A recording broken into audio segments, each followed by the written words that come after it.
Looking at the state of the franchise today makes me feel very nostalgic.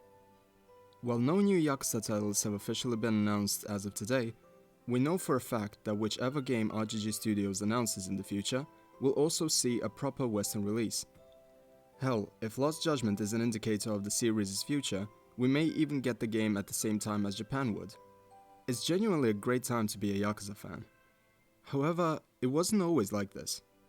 In fact, had it not been for the Western release and success of Yakuza 0, we could have missed out on the end of the Kiryu saga, the start of Ichiban's journey, and another brilliant spin-off series. Many people today take the titles we have available to us for granted, so allow me to take you back to the days before Yakuza 0, a time where we had to beg Sega to localize the mainlines several years after they were released in Japan. This is a story of how I found out about the Yakuza series. It was 2008, and the gaming magazine I'd read released a review for the then upcoming English release of Yakuza 2. I still remember the screenshots they used, like the tag heat action with Kaoru, Kiryu playing baseball, and just being mesmerized by the atmosphere of the still shots of Sotenbori and Kamurocho. It looked like a Tekken game in an open world environment similar to GTA, and coupling that with the rich cultural history of Japan as a whole made me fall in love with the series right then and there. I must have reread that article 100 times, and naturally, I went to get the game. There was only one game store in my hometown, but it carried most of the games you would want to see as an average gamer. When I asked them if they had any Yakuza games, the salesperson looked at me confused and just said, "I've never heard of that, sorry." Apparently, they couldn't order the game from elsewhere either, for one reason or another, which meant that I had no way of experiencing this amazing new series through legitimate means. I didn't have a steady internet connection at home before 2012, so I couldn't get the game on Amazon. I didn't have a modded PS2, so I couldn't pirate the game either. And none of my friends at school ever heard of the game or had any interest of trying it out. As the years passed, new console generations came around, and the series' availability hadn't changed much. Plus, I couldn't afford a new PlayStation console back then, as I was still too young to get a proper job, and everything was still overpriced because of the economic crash. I've since spoken to people online who, like me, lived in Southeast Europe and had eerily similar experiences.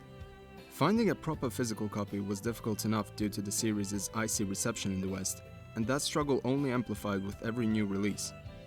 I would read up on every new title as the years went on, but never got to play them.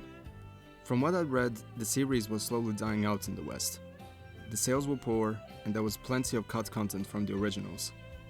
If you compare the release dates between Japan and the rest of the world, there are also clear discrepancies. You would have to wait a minimum of 1 year for the games to be localized, with Yakuza 2 taking around 2 years. But around the time Yakuza 5 was announced, the possibility of never playing the game in English was treated as an inevitability.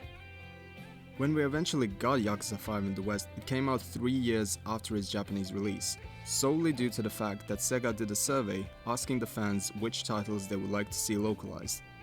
Fortunately for all of us today, the Western community spoke up quite vigorously, and Sega complied. And while Yakuza 5 was only released in digital form, they also announced we would be getting an English version of the hotly anticipated prequel, Yakuza 0. By that time, I'd stepped away from video games for a bit, until I could finally afford to dive back in. And then, COVID happened. I was in college, and all of my lectures were now done via countless unnecessary Zoom calls. Everyone was burnt out, including my slowly decaying handed-down laptop, which led to a little lightbulb moment.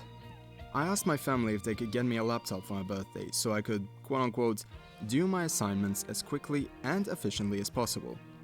I didn't get a proper gaming laptop or anything, but it was strong enough to run Yakuza 0.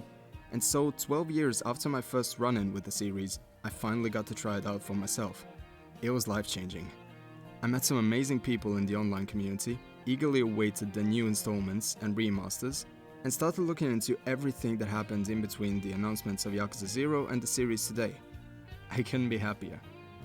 The fact that the biggest concerns we as Yakuza fans could have today is the potential localization of the Japan-exclusive spin-offs is a testament to the passion the community exuded for so long and Sega's willingness to reward us for it. I see many people find it hard to play the entirety of the Kiryu saga just to try out Yakuza 7, but whenever I look at a game like Yakuza 3 or Yakuza 5 and remember the rough history that they had, I can't help but smile because we actually got to play them. We got to experience these amazing stories and evolutions of gameplay, without which there would be no Yakuza 7, or Judgment, or even Yakuza 0. I'm not saying that the people who have been here from day one are always right with their opinions of the series. I'm saying I'm happy that they stuck to their guns, so we could get to where we are today. And that's it. Thank you for watching this video and listening to my nostalgia babbling. Video uploads are pretty slow nowadays due to real life obligations. However, I hope you'll stick around for whichever video I release in the future, cause this is really fun to do. Hopefully you find it enjoyable as well. Feel free to share your own Yakuza stories in the comments and raise a glass to this wonderful series. Until next time, take care of yourselves and have a great day. Cheers!